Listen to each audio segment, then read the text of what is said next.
All right, so looking at these identities, there's 4 of them listed. You don't have to memorize them. That's why they're in your notes, and you can use your notes on your quizzes.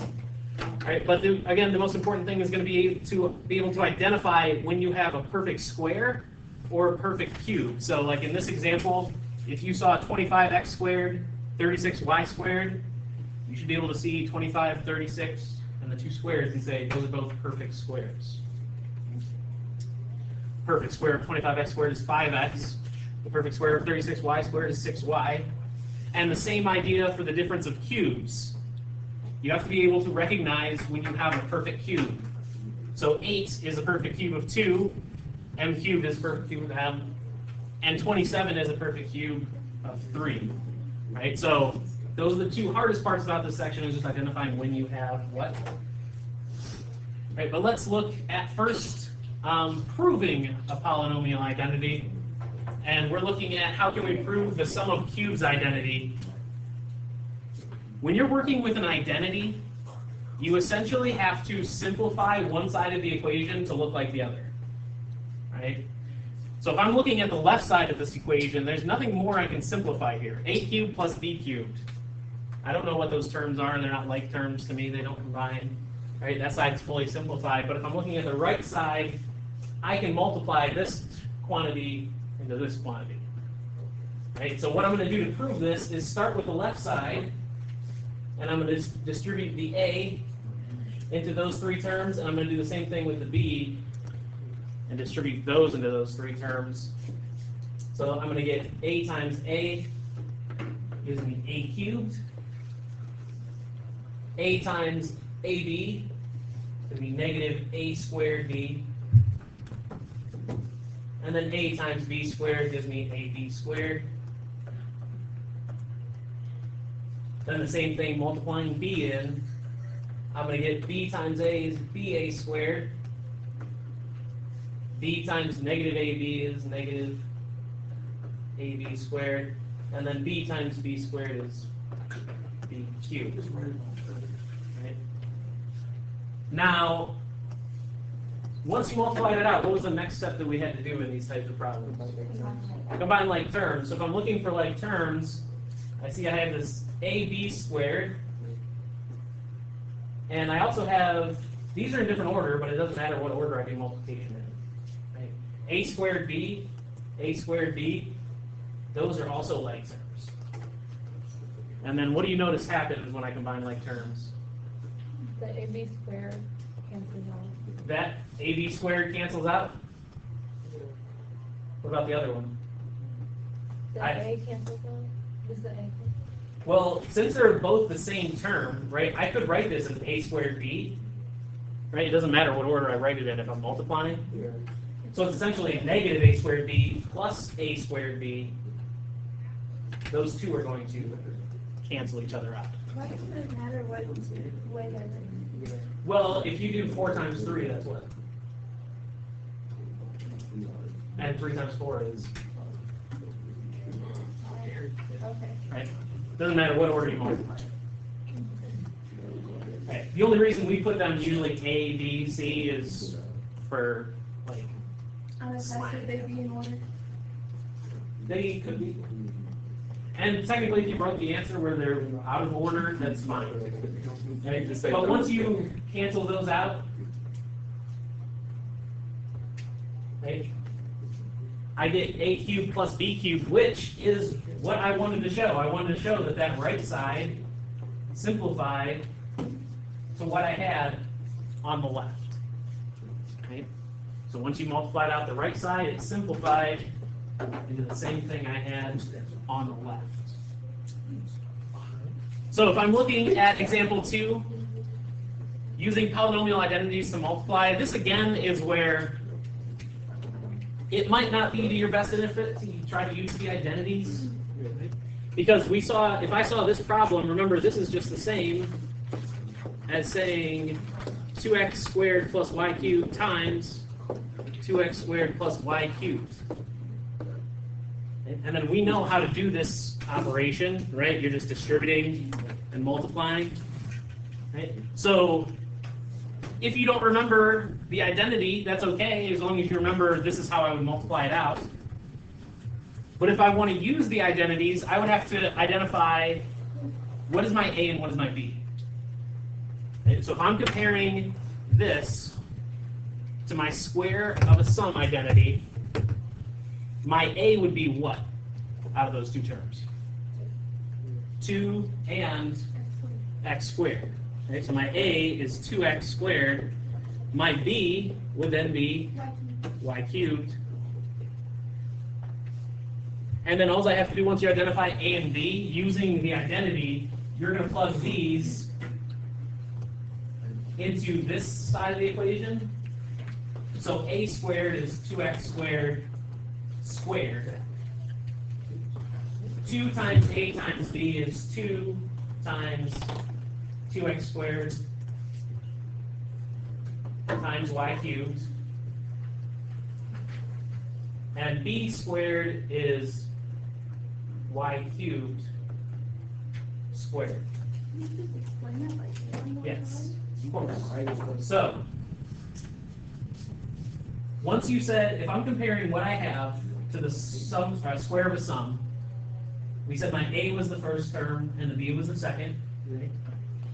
So that is equal to, if I said A squared, so since we said this was A, squaring it, right? Then 2 times A times B. So 2 times my A times my B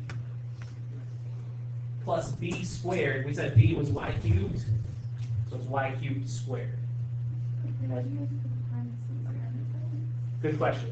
If you're plugging in something that is being squared, always put parentheses around it. And just out of habit, just always put parentheses around it. Here, you could put parentheses, but it doesn't really matter because you're just multiplying across.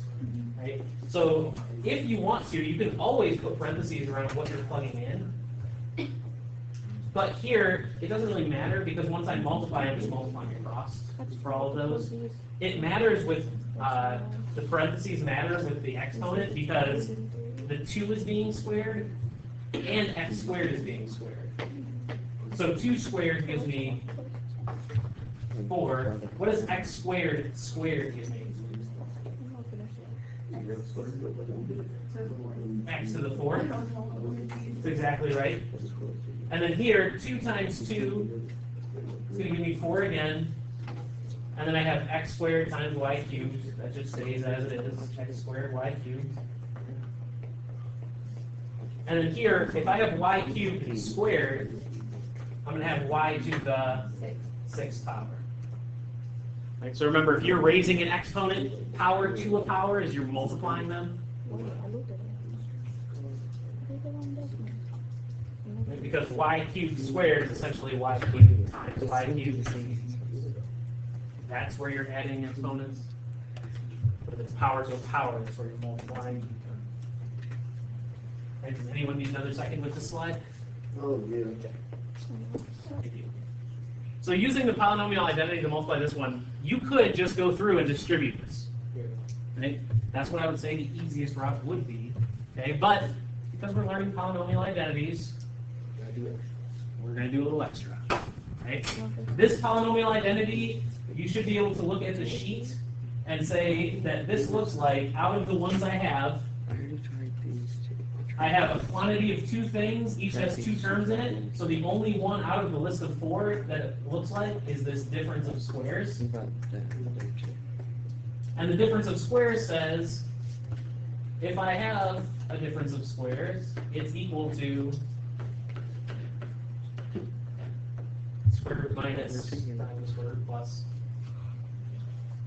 Right, so I'm looking at comparing this to the right side of the equation.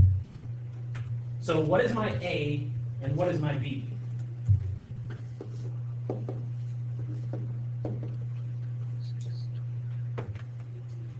My A would be 3x squared.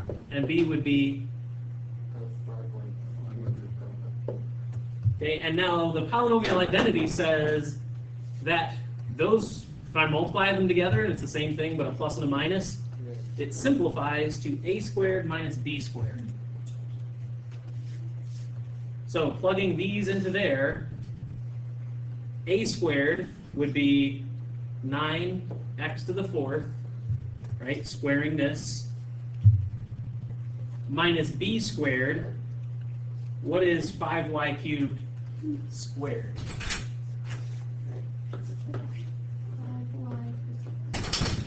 5 squared is, there you go, so 25, and then y to the 6 is correct. Yep. All right, this is where the polynomial identities are more useful to us in factoring and simplifying them. All right, so again, with these ones, you have to be able to identify whether you have a perfect square or a perfect cube. So if I'm looking at 9m to the 4th minus 25n to the 6th, the question would be, can I take the perfect, or can I take the square root of it, or can I take the cubed root of it? Can you take the cubed root of 9? You can take the square root of it, right? Because this would be, we're comparing it to saying a squared minus b squared. So we want to know if this is a squared and this is b squared, what was the original a? What was the original b? Exactly. So you have to take the square roots of these to find that. So the square root of 9 would be 3. Same thing as last one. M squared. 5n. Yes, cubed, because you divide by 2 if you're taking the square root. You divide the exponent by 3 if you take the cube root. Right?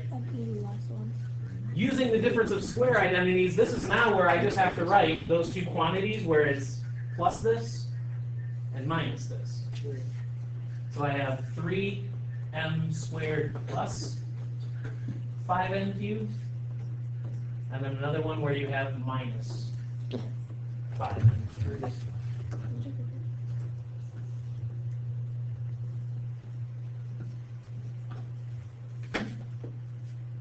One on the slide, B, looking at x cubed minus 216, we would, right, that's done for this one.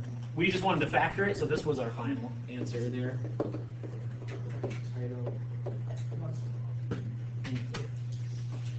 So same thing kind of, but with a perfect cube. The perfect cube of x cubed would just be what? If I'm comparing this to something cubed minus something cubed, what would the cubed root of x cubed be? Okay.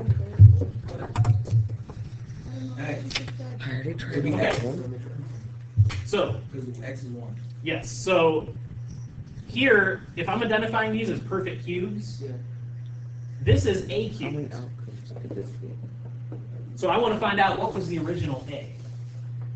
1. 1 How many outcomes could it be? 1x. and 1x, right? Which we could just say is 1. x, okay? Because it could be And seven. if 216 is b That's cubed, what we did.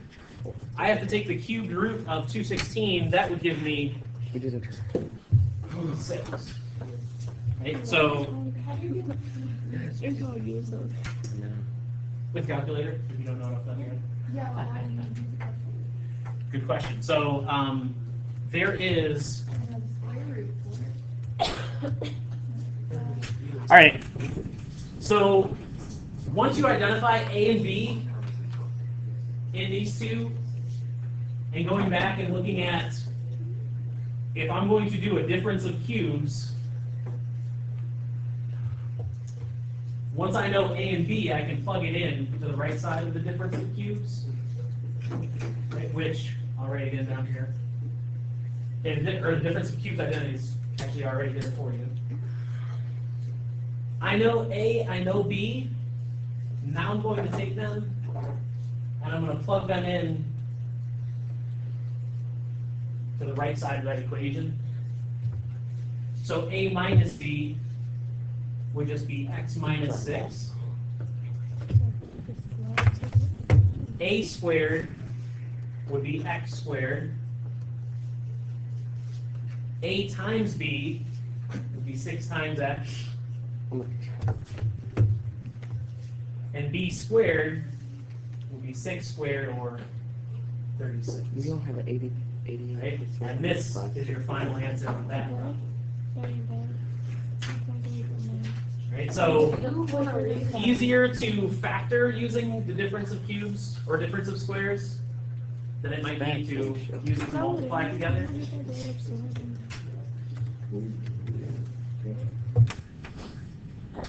All right. Okay. Is letter A a difference of squares or difference of cubes? Wait, square. Squares, because I can take the square root of 9. Right? I can't take the cube root of it. Right? B, though, is can I take the square root of 27 or the cube root of 27? You can take the cube root of 27. So this would be a difference of squares. This would be a difference of cubes. So a difference of squares, I could write out as that once I recognize what A and B is. And the difference of cubes, I can write out as this once I know what A and B is. AD and what? This one. Right, so for letter A, if I identify A and B, because this is A squared, right, this is B squared, and over here this is A cubed, B cubed, I have to take the square root of these terms to find what A and B is. So the square root of n to the 8th is n to the 4th. The square root of 9n to the 10th, 3n to the 5th. And then I just have to plug it in to this, where I say A plus B and A minus B.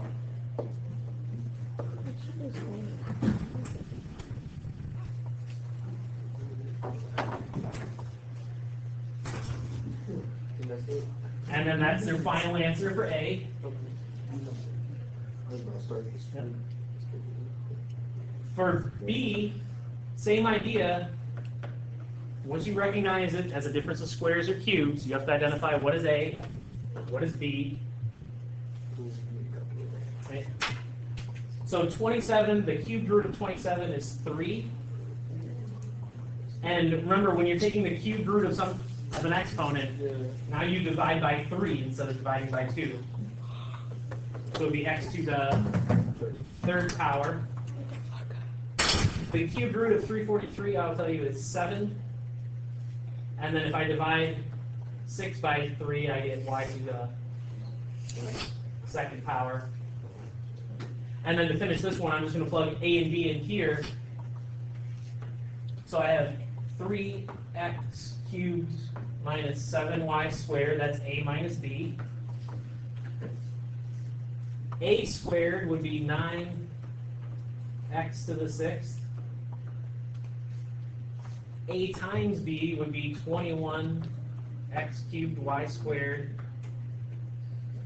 And then B squared would be 49y to the 4th.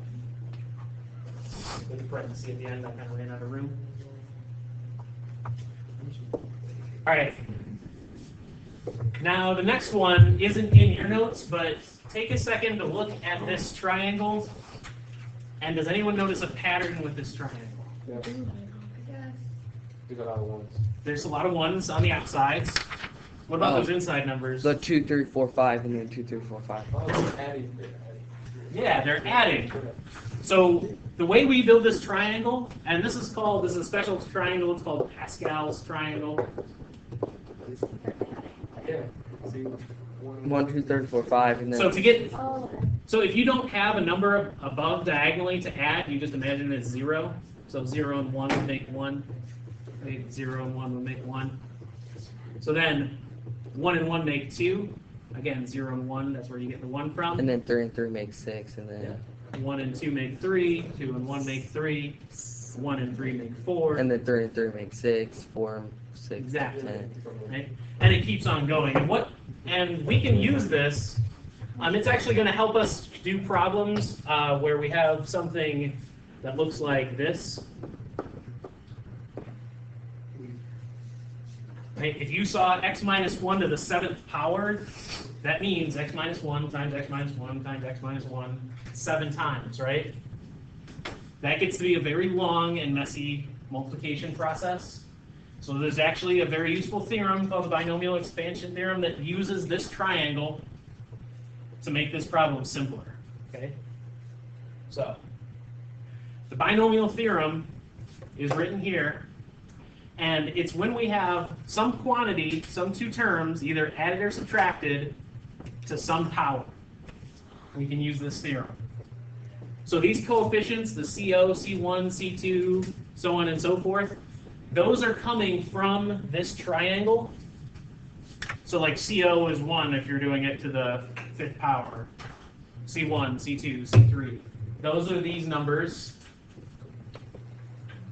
And then notice that the exponents, the shortcut for using this, the exponent starts the highest what you have on the first, and it goes down. The second one starts at an exponent of 0 and goes up to the highest. And I'll show you what I mean here. If you're looking at example 5, right, they're using the binomial theorem to expand this expression x minus 3 to the 4th power. Right? So if you didn't know the binomial expansion theorem, that means you'd have to write out x minus 3 4 times, multiply them together once, and then again, and then another time, and then hope on the 4th time you didn't make an algebra mistake. So using the binomial theorem to expand things like this is a little quicker. So you have to identify, to use the binomial theorem, you have to identify what is your n, which is just your exponent, and then again your a and your b. Right, so here your n is 4, which means I'm going to go up from, I have the first term starts at 0, 1, 2, 3, 4. Right? That's where I'm getting n to the 4th tells me that I'm going to have 5 terms. Now, because I'm going to the 4th power, I'm looking at this 4th row down in Pascal's triangle. It's actually the 5th row down, if you're counting this as the first row. 1, 2, 3, 4, 5. So the 5th row, you can think of it as going n to the 1. I don't know saying this. If you're going to the 4th power, you're looking at the 5th row in Pascal's triangle. So that's where I'm getting 1, the 4, the 6, the 4, and the 1 again. Those are where the coefficients are coming from using the Pascal's triangle. And then I just have to plug in my A and my B into this. And if I identified X as A and B is -3, the work they have here is them plugging that in and simplifying. Right? And it is a lot, right? But it's a lot less than it would be if you actually had to multiply it out. Right? But see, they multiply it out. They plugged in their X for every A and -3 for every B, right? And then simplified. Okay? So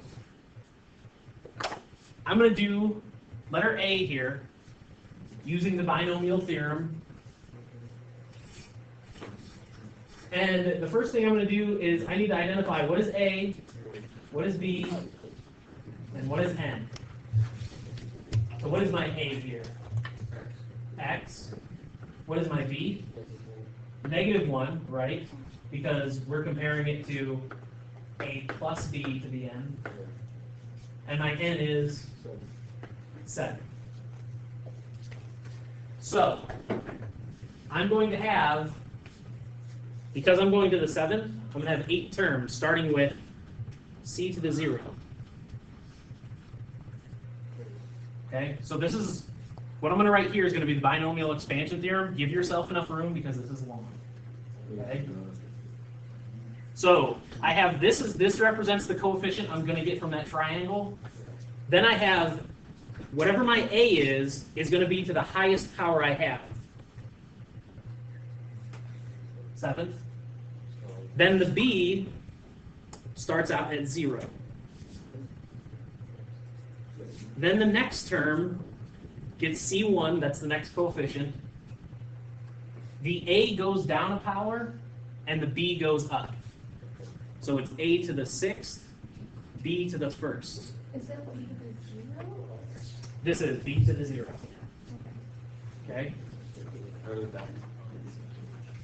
And then again, for the following terms, you have the next coefficient, and then the a loses a power, and the b raises a power.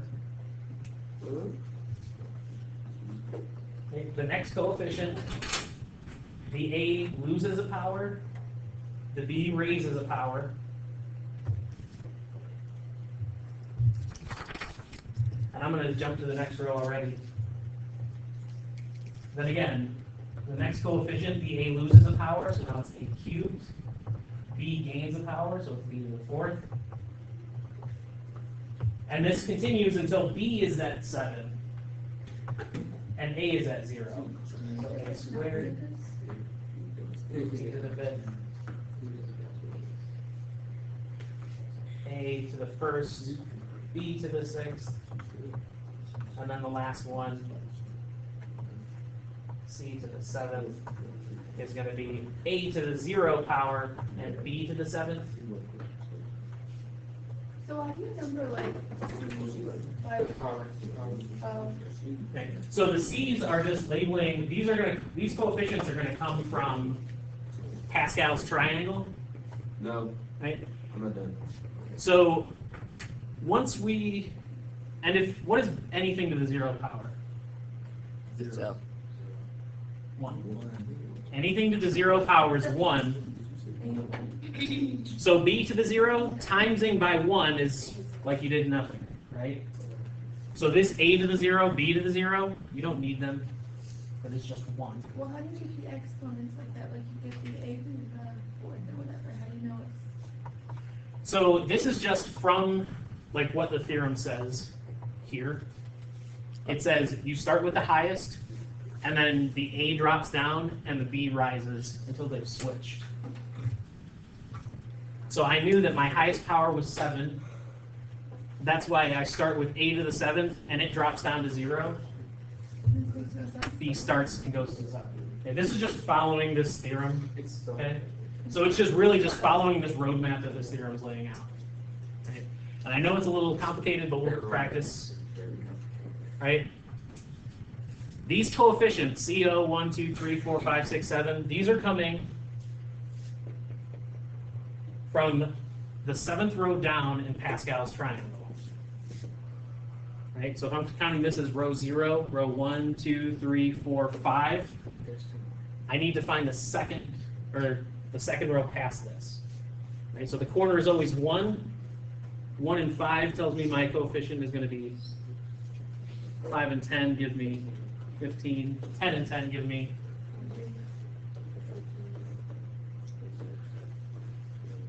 1, and then one more time to get the other row. 1, these two together give me 21. And then you'll notice it's going to mirror itself on the other side. These are my coefficients. Okay? So when I come here, this coefficient is going to be 1. Then this is 7, 21, 35, and then it repeats down. So this one's going to be 21, 35, 35, 21, 7, and 1. Right? That's where those COs are coming from. And then the A I identified as X. B I identified as -1. So to finish this one, I'm going to plug in A and B, and that's it. Okay? Plugging in A and B and simplifying. So does it make sense where the coefficients are coming from in the triangle? Yeah. So it'll be over here right now. It'll just be 1A7. Right, but I'm going to, so as I go through here, I'm going to substitute. So A is X. So this is going to be 1x to the 7th. This is going to be 7x to the 6th times -1 to the 1st.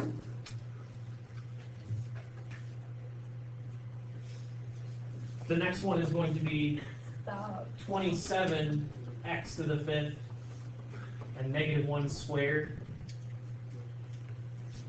You have to write all this. I would.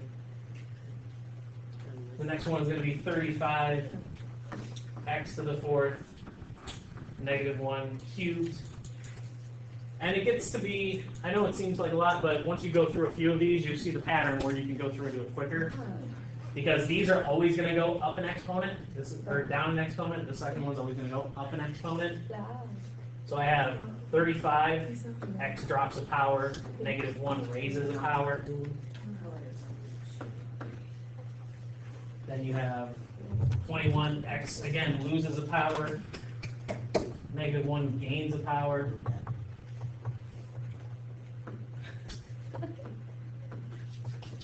And then again you have, sorry, the x loses a power, negative 1 gains a power, and then x loses all its powers, so the first it drops out. And then I have negative 1 to the 7th. Okay, and a pattern you might realize, along with them going up and down, each of these powers adds to my n. How do you know what C is? Or do you not use C? I know it's nothing. The c's are those coefficients from the triangle. So is C always 1? C is always these numbers from here. So like C0, the first coefficient, is 1. C1, the next coefficient, is 7. C sub 2, the next one, is 21. Can you go back up for a minute? Yeah. Are we done after this? And yes. Do we have homework?